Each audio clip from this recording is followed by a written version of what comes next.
Broken Arrow, Oklahoma, a peaceful suburb of Tulsa, where families settled to build their lives away from the chaos of the city. Tree-lined streets with manicured lawns, children riding bikes, neighbors who know each other by name. In 2015, it was ranked as one of the safest cities in Oklahoma. But on the night of July 22, 2015, that sense of safety was shattered. Man, talk about the 6 secrets of the family. The Menendez case is one of the most infamous criminal trials in America. The brothers accused of the murder of their wealthy parents in Beverly Hills. At 11:30 p.m., a frantic 911 call came in from a residential address on Magnolia Court. The voice belonged to a 13-year-old girl, bleeding from multiple stab wounds. She managed to make the call while hiding as her brothers methodically moved through their family home, taking the lives of her parents and siblings one by one. When officers arrived at the scene, they were confronted with what one veteran detective would later describe as the most horrific crime scene of my career. Blood-soaked carpets, walls spattered with violence, and the unmistakable stillness of death. As the first responders moved cautiously through the house, they discovered body after body, a father, a mother, and 3 children. But the killers were gone. 2 teenage brothers had fled into the woods behind the house, hoping to escape and continue what they had started. What police didn't yet know was that this was only meant to be the beginning of a much larger killing spree, one designed with a single purpose: to make its perpetrators famous. This is the story of Robert and Michael Bever, the teen brothers who killed their family for fame. It's not fair. It's time that the families have some measure of resolution and closure. Chapter 1. The Crime. The 2-story brick house at 709 Magnolia Court looked like any other in the upscale neighborhood. A 5-bedroom family home with a basketball hoop in the driveway and a well-kept lawn. But what police discovered inside on that July night would shock even the most experienced officers. David Bever, 52, and his wife April, 44, lay dead in the hallway. They had been stabbed dozens of times. Nearby were the bodies of 3 of their children: Daniel, 12, Christopher, 7, and Victoria, 5. Their wounds told the story of frenzied and determined violence. The physical evidence revealed the methodical nature of the attack. The weapons, 3 knives and a hatchet purchased online months earlier, were found scattered throughout the house. Some were broken from the force of the repeated stabbing. Shell casings from a non-functioning handgun were also found, evidence of unsuccessful attempts to shoot the victims. But 2 crucial discoveries would quickly propel the investigation forward. First was the 13-year-old sister, critically injured but still alive, hiding in a bathroom. Despite multiple stab wounds, she had managed to lock the door and call 911 before losing consciousness. Her call had come just in time. Broken Arrow 911. Hello? My brother's attacking my family. The second discovery was a trail of bloody footprints leading from the back door into the wooded area behind the house. K-9 units were deployed immediately, and within 30 minutes, they had located the suspects. Robert Bever, 18, and his brother Michael, 16, were taken into custody without incident. Their clothes were soaked in blood, and neither showed visible emotion as they were led to separate police vehicles. During initial questioning at the station, what shocked investigators most wasn't the brothers' actions, it was their candor. Robert Bever was particularly forthcoming. As dawn broke over Broken Arrow, news of the massacre spread through the community. Neighbors gathered behind police lines, struggling to comprehend how such violence could erupt in their peaceful suburb. Many claimed they barely knew the family despite their having lived there for years. By midday, national media had descended on Broken Arrow. The headlines were sensational and shocking. Family massacred by teen sons. Brothers slaughter parents and siblings. Teenage killers planned more deaths. But the question on everyone's mind was simple. Why? Why would 2 teenagers murder their family in cold blood? The answer, when it came, would be as disturbing as the crime itself. Beverly Hills, one of the most expensive pieces of real estate. The best things in life are free. Beverly Hills was really the American dream. And it would be nice if I was senator and he was president. He could certainly help me pass bills to try to get people out territory. Chapter 2. The Family History. To understand the horror that unfolded in Broken Arrow, we need to look beyond the blood-stained walls of 709 Magnolia Court and into the history of the family that lived there, a family that many in the community barely knew existed. David and April Bever seemed on the surface to be living the American dream. David worked as an IT specialist for a computer company, earning enough to provide his large family with a comfortable home in an affluent neighborhood. April was a stay-at-home mom, dedicated to raising and homeschooling their 7 children. From the outside, they appeared to be a loving, religious family that valued togetherness and privacy. But that privacy had a darker purpose. Former colleagues of David described him as intelligent but difficult, a man who preferred computers to people and who harbored deep suspicions about the outside world. April, who'd met David at a church function in their early 20s, had gradually withdrawn from her own family after marriage. Together, they created an isolated bubble for their children, cut off from the influences and connections of mainstream society. The Bevers didn't just keep to themselves, says one former neighbor who lived next to them for 3 years. They actively avoided interaction. If you approached while they were outside, they'd hurry the children inside. The blinds were always drawn. We never heard children playing or laughing. It was as if they were hiding in plain sight. This isolation wasn't accidental. Court records and family interviews later revealed that David enforced strict rules in the household. The children weren't allowed to have friends. Computer use was heavily monitored. The homeschooling curriculum emphasized religious teachings and obedience. Television and music were severely restricted. The outside world was portrayed as dangerous and corrupt. April's sister, who had minimal contact with the family for years, would later tell investigators it wasn't just strictness, it was control. David believed the world was headed toward collapse, and he was preparing his family to survive without depending on anyone else. April went along with it because she believed it was best for the children. The 7 Bever children, 3 boys and 4 girls, ranging from age 2 to 18, lived in this environment of isolation and rigid control. Neighbors rarely saw them outside except for carefully supervised yard work. They didn't participate in community events, sports, or church activities. Their social development happened entirely within the confines of their family unit, under the watchful eyes of parents who seemed determined to shield them from external influences. In retrospect, we should have recognized the warning signs, admitted a local postal worker who delivered mail to the Bever house for years. No kids ever came or went from that house. No birthday parties, no friends. The older kids never got driver's licenses or jobs. They existed completely separate from the community around them. This isolation meant that whatever was happening inside the walls of the Bever home remained hidden from outside scrutiny. The growing resentment, the brewing violence, and the dark obsessions of the 2 oldest sons who would eventually shatter the family's carefully constructed isolation in the most horrific way possible. Lyle was the only person that had ever protected me. What happened that night is very well known, but so much hasn't been told. Chapter 3. The Brothers.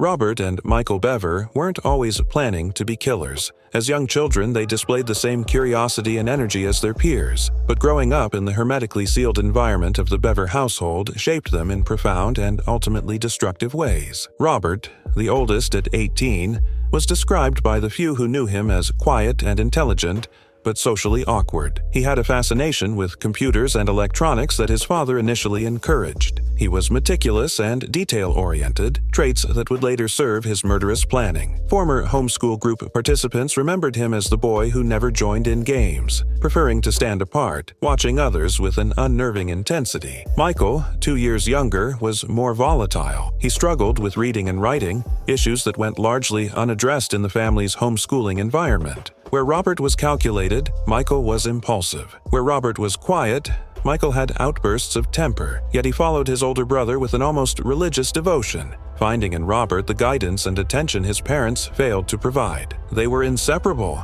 recalled a cashier at a nearby convenience store where the brothers occasionally bought energy drinks and snacks. Robert always did the talking, always made the decisions. Michael would just stand there, staring at whoever Robert was talking to, like he was studying how to be human. As they entered their teenage years, the brothers' relationship with their parents deteriorated. David's controlling nature intensified as his sons sought more independence. April, overwhelmed with younger children and increasingly dependent on her older sons for help with housework and childcare, became the target of their growing resentment. The few electronic devices in the home became their window to an outside world their parents had tried to keep at bay. Robert, with his technical skills, found ways around the parental controls. What began as typical teenage rebellion, accessing forbidden websites, watching violent movies, playing graphic video games, evolved into something far more sinister. Their digital footprint, recovered after the murders, revealed a disturbing progression. First came an interest in fictional violence,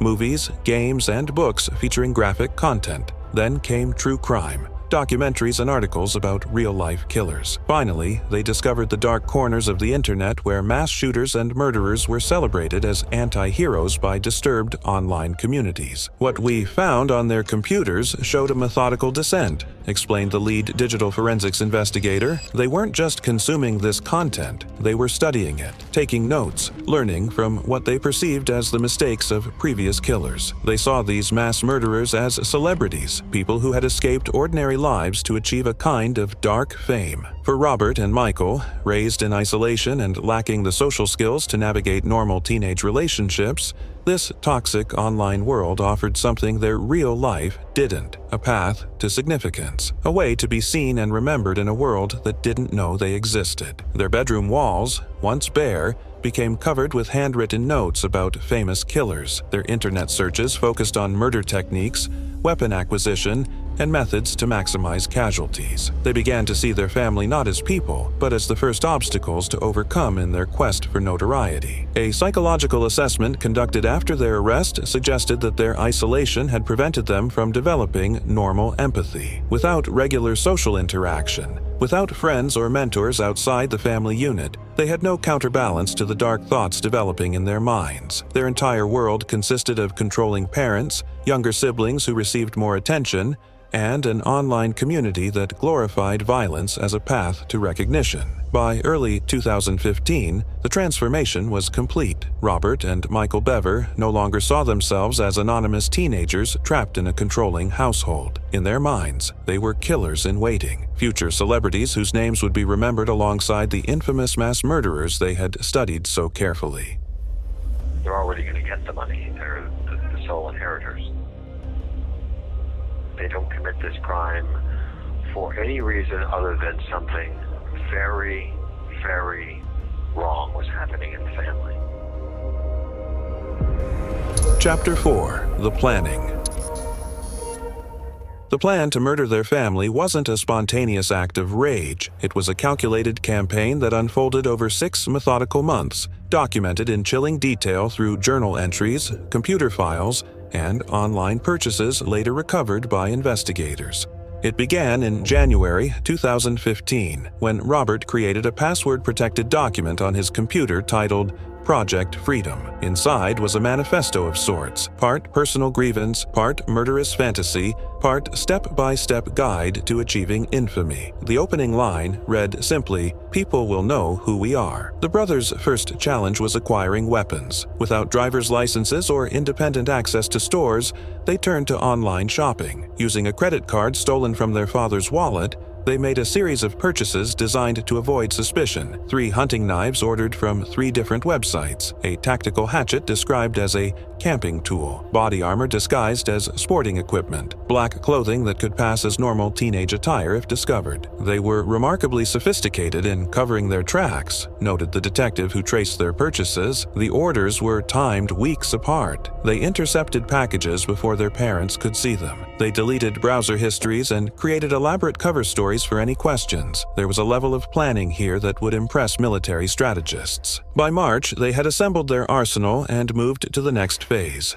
studying the layout of their home and the routines of family members. A hand-drawn map of the house was found in Michael's mattress, with X marks indicating where each family member typically slept and arrows showing planned movement patterns. Notes in the margins detailed which siblings were light sleepers, which doors creaked, which floorboards made noise. Robert's journal, recovered from a hidden compartment in his desk, revealed the evolution of their strategy. Early entries considered poisoning the family's food or setting the house on fire while everyone slept. These ideas were ultimately rejected as too impersonal and too likely to fail. The brothers wanted to look into their victims' eyes. They wanted their family to know who was killing them and why. "We need them to see us," Robert wrote in April. "We need them to understand that we're taking control. That's the whole point. To go from invisible to infamous in one night." May brought a new dimension to their planning. No longer content with just killing their family, they expanded their vision to include a cross-country killing spree. Google Maps searches traced routes from Oklahoma to major population centers. Shopping mall blueprints were downloaded. Notes calculated potential casualty figures based on time of day and location. They studied previous mass shootings, analyzing what had worked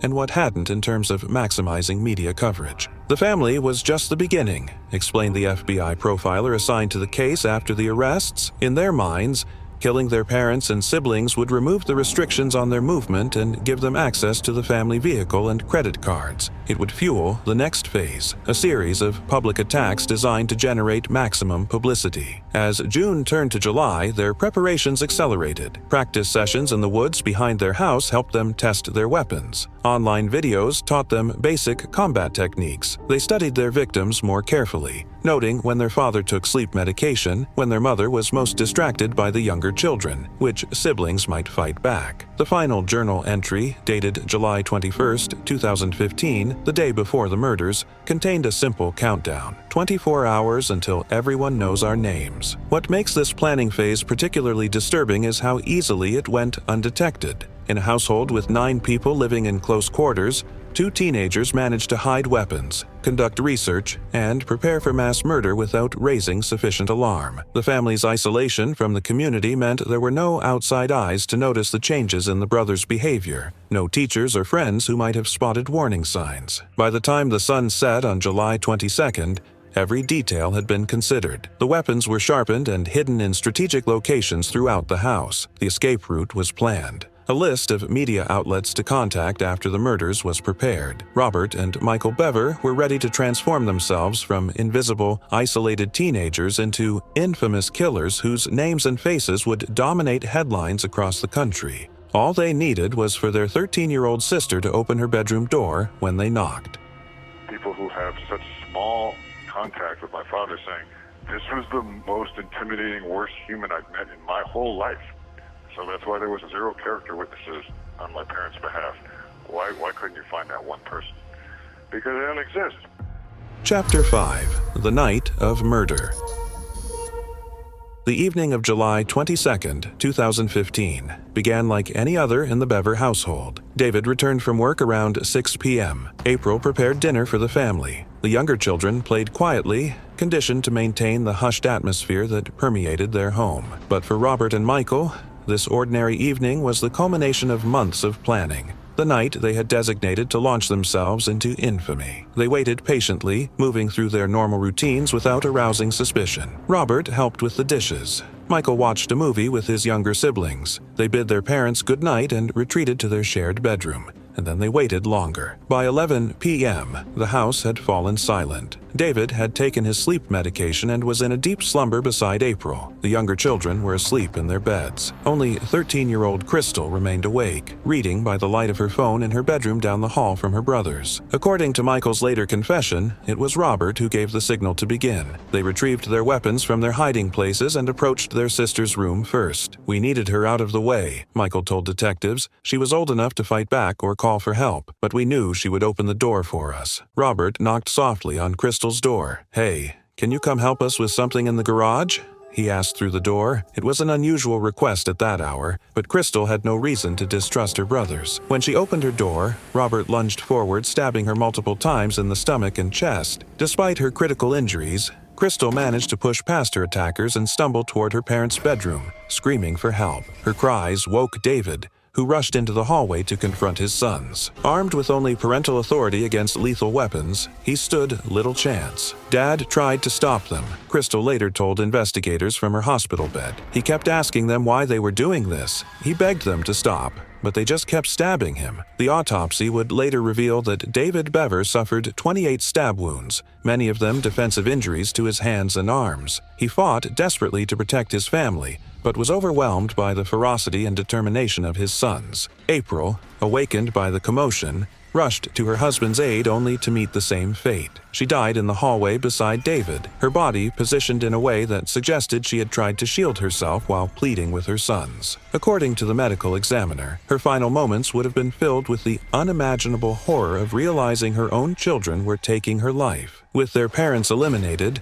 Robert and Michael moved methodically through the house, targeting their younger siblings. Daniel, 12, was killed in his bed, likely before he fully comprehended what was happening. Christopher, 7, and Victoria, 5, were found together in Victoria's room, suggesting the younger boy had tried to hide with his sister when he heard the disturbance. Their wounds indicated they had been killed quickly, without the prolonged struggle that characterized their parents' deaths. Meanwhile, Crystal, despite catastrophic injuries, had managed to lock herself in a bathroom. Blood loss was causing her to fade in and out of consciousness, but she located her phone and dialed 911. The call, recorded at 11:30 p.m., captured her fading voice. "Please, help us. What's your emergency? My brothers. They're attacking my family. Where are you located? 709 Magnolia Court. They're killing everyone." The 911 operator kept Crystal on the line while dispatching police to the scene, but the connection grew increasingly incoherent as she lost consciousness. By the time first responders arrived 7 minutes later, she had collapsed on the bathroom floor, barely alive. The only other survivor was the youngest Bever child, 2-year-old Autumn,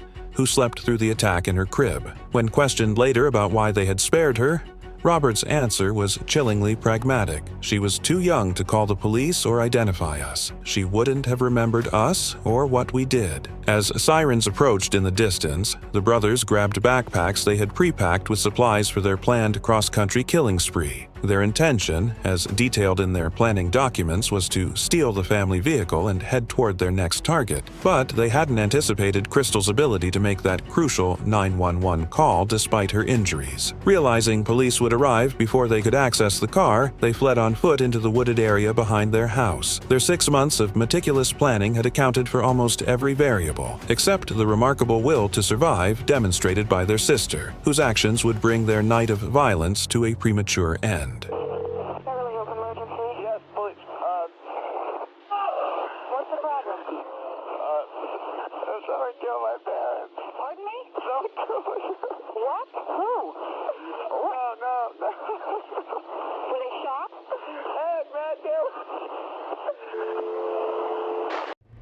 Chapter 6. The Investigation.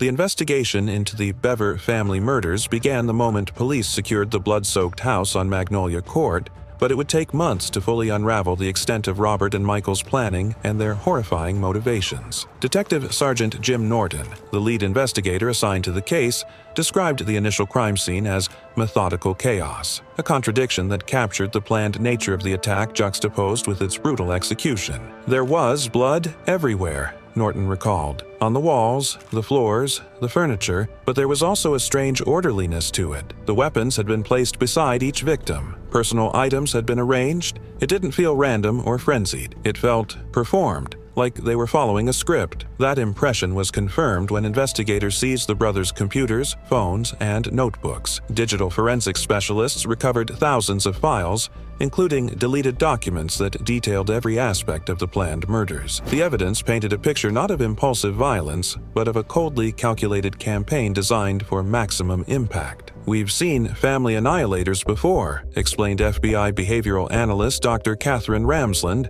who consulted on the case, "but they typically kill their families out of perceived mercy, mental illness, or revenge. The Bever brothers had a different motivation entirely. They killed for fame. They wanted to be celebrities in the darkest sense of the word. This motivation became explicit during the brothers' initial questioning. While Michael was initially reserved, Robert spoke freely about their intentions, displaying what interrogators described as unsettling pride in what they had accomplished. "He wasn't just confessing," said Detective Norton. "He was bragging. He asked how many news channels were covering the story. He wanted to know if they were leading with it or if it was just a segment. He was disappointed when we told him we had stopped them before they could complete the rest of their plan." That plan, as revealed through recovered documents and Robert's statements, was to continue killing at shopping centers, schools, and other public places across multiple states. They had mapped routes, identified targets, and calculated potential casualty figures with the detached precision of military strategists. They studied previous mass killers like they were taking a master class, Norton explained.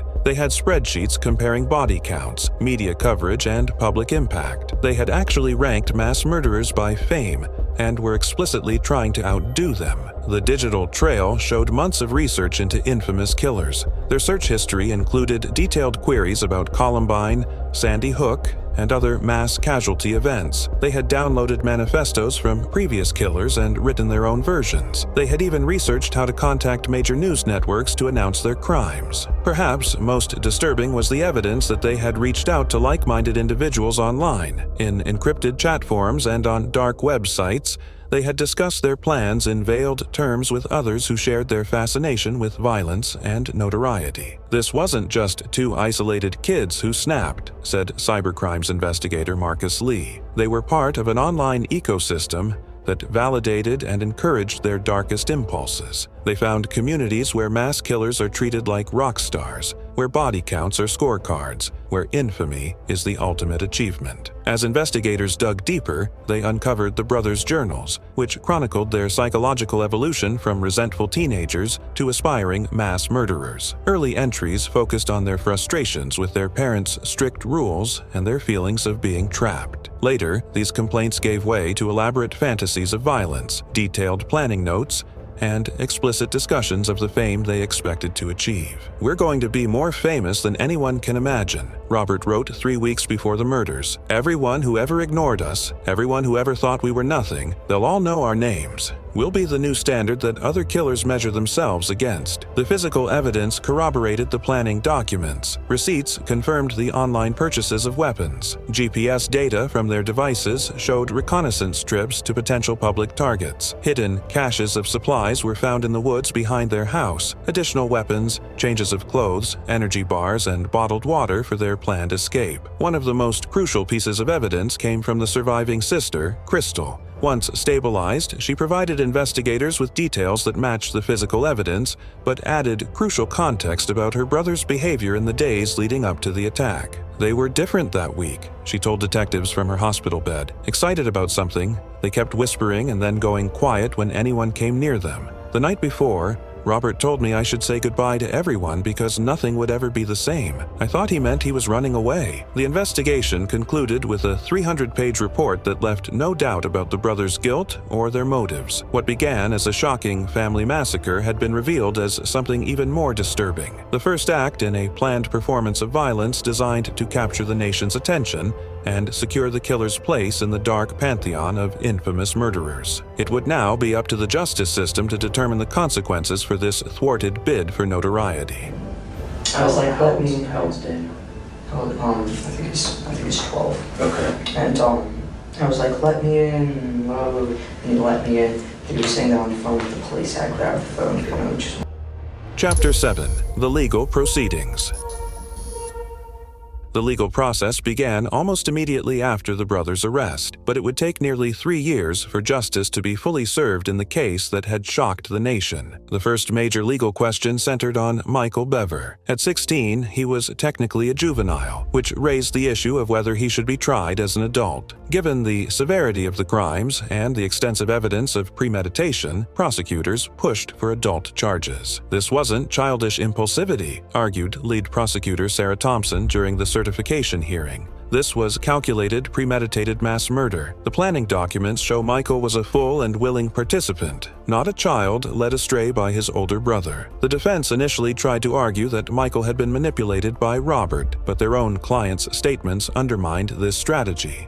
During police interviews, Michael had claimed equal ownership of the plan, even correcting investigators on details about who had killed which family member. Judge Thomas Wilson ruled that Michael would be tried as an adult, citing the heinous, atrocious, and cruel nature of the crimes and the sophistication and complexity of the planning involved. This decision meant both brothers could face life sentences without the possibility of parole if convicted. The brothers were formally charged with 5 counts of first-degree murder and 1 count of assault and battery with intent to kill for the attack on their surviving sister. The evidence against them was overwhelming. Their confessions, the physical evidence linking them to the murders, the extensive planning documents, and the eyewitness testimony from Crystal Bever. Robert Bever's case never went to trial. In September 2016, he pleaded guilty to all charges in exchange for avoiding the possibility of the death penalty. At his sentencing hearing, he was given the opportunity to address the court, but declined to speak. Judge Sharon Holmes sentenced him to 5 consecutive life terms without the possibility of parole, plus an additional 28 years for the attempted murder of his sister. Michael's case proved more complex. His attorneys, recognizing the futility of denying his involvement given the evidence, shifted their strategy to focus on his mental state and his relationship with his domineering older brother. Michael Bever was a child raised in isolation, subjected to psychological control, and heavily influenced by a brother he idolized, argued defense attorney Corbin Brewster. He was failed by every system and person who should have protected him, including the parents he ultimately helped kill. The prosecution countered with evidence of Michael's active participation in both planning and executing the murders. This wasn't a child following orders, Thompson told the jury. This was a willing participant who helped conceive, plan, and carry out the brutal murder of his family members for the purpose of achieving fame. Michael's trial began in April 2018, nearly 3 years after the murders. It lasted for 3 weeks and included testimony from law enforcement officers, forensic experts, psychologists, and perhaps most importantly, Crystal Bever, who testified from a wheelchair about the night her brothers tried to kill her and succeeded in killing the rest of their family. Her testimony proved particularly damaging to Michael's defense. They were both laughing, she told the hushed courtroom. When they were stabbing my dad, they were smiling. Michael wasn't being forced. He wasn't scared. He was enjoying it. The jury deliberated for less than 3 hours before returning a guilty verdict on all counts. A month later, Michael Bever was sentenced to 5 consecutive life sentences without the possibility of parole, mirroring his brother's punishment. At his sentencing, Michael finally spoke publicly, offering a statement that many found more disturbing than clarifying. "I'm sorry for what happened, but I think everyone is missing the bigger picture," he said. "This wasn't just about killing my family. This was about something bigger, and even though we got caught, everybody knows who we are now. So, in a way, we still won." This statement, with its explicit reference to the fame motivation, seemed to validate the prosecution's case and undermine any sympathy his youth might have otherwise generated. The legal proceedings concluded with civil suits filed against several entities that had intersected with the Bever family over the years. Child welfare agencies that had reportedly received complaints about the family but failed to investigate adequately. Online retailers that had sold weapons to minors. Dark web forums that had encouraged and validated the brothers' violent fantasies. Most of these suits were eventually dismissed or settled confidentially, but they raised important questions about the systems that had failed to identify the danger brewing in the Bever household. Questions that would continue to haunt the community long after the courtroom doors closed on the case. As Robert and Michael Bever began serving their life sentences in separate maximum security facilities, the legal chapter of the story came to an end. But for the survivors and the community they left behind, the impact of their crimes would continue to reverberate for years to come. Chapter 8: The Survivors.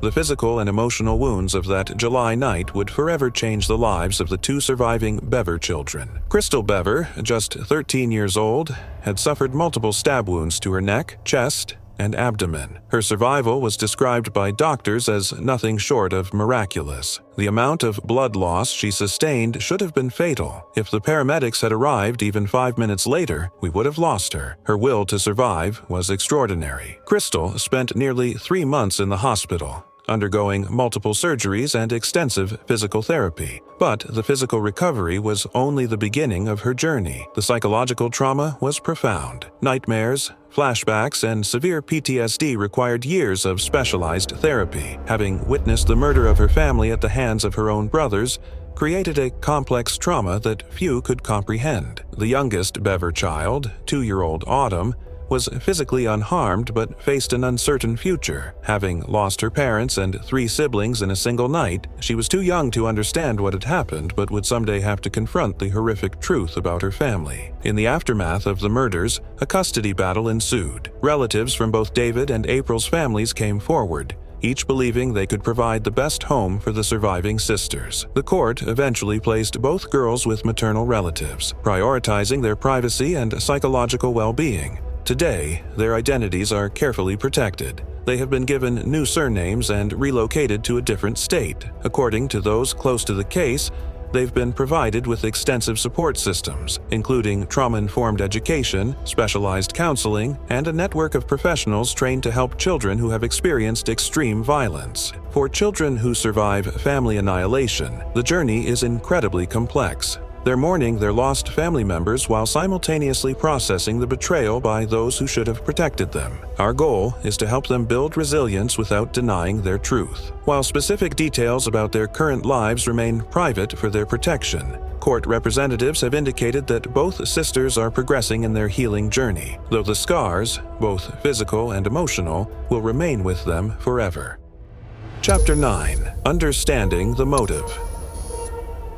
What drives two teenagers to murder their family? It's the question that haunted investigators, psychologists, and the community in the wake of the Bever killings. Unlike many family annihilators who kill out of perceived mercy, revenge, or acute mental illness, Robert and Michael Bever murdered for a distinctly modern motivation: fame. They wanted to be famous, explains forensic psychologist Dr. Reed Wilson. In their isolated world, they observed how mass killers received wall-to-wall media coverage, how their names and faces were broadcast nationwide, how they became household names. For teenagers craving recognition and significance, this twisted path to notoriety became appealing. Their digital footprint revealed a methodical study of infamous killers. They ranked mass murderers by body count and media coverage. They analyzed what made some killers more memorable than others. They explicitly stated their goal of surpassing previous death tolls to ensure maximum publicity. The family was just the beginning, explains Detective Norton. Their plan was to continue killing at shopping centers and schools, filming their attacks, and contacting media outlets directly. They wanted to dominate the news cycle. They wanted to be remembered. This motivation points to a troubling phenomenon that experts call the Columbine effect: the way media coverage of mass killings can inspire copycat attacks by those seeking similar infamy. Psychologists also point to the brothers' extreme social isolation as a contributing factor. Without regular interaction with peers and community, they lacked the social bonds that might have counterbalanced their darkening worldview. Their only connection to the wider world came through the internet, where they found communities that validated their most disturbing impulses. The Bever case raises difficult questions about the intersection of youth violence, media exposure, family dynamics, and mental health, questions that continue to challenge us as similar cases emerge. Chapter 10. Aftermath and Legacy. Today, Robert and Michael Bever reside in separate maximum security facilities in Oklahoma, where they will likely spend the remainder of their lives. Prison records indicate they are kept isolated from other inmates due to the notoriety of their crimes and concerns for their safety. The house at 709 Magnolia Court stood empty for nearly 2 years, a grim reminder of the tragedy that had unfolded within its walls. Eventually, it was purchased by a local church organization, demolished and transformed into a memorial garden dedicated to the victims. For the community of Broken Arrow, the wounds have slowly begun to heal, though residents say the case forever changed their sense of security. Law enforcement agencies across the country have studied the Bever case as part of training on identifying warning signs of potential mass violence. The brothers' extensive digital planning, online activities, and weapons acquisition have become a case study in prevention strategies. Child welfare advocates have pointed to the case as evidence of the need for better monitoring of isolated children. The Bevers' extreme privacy and lack of community connections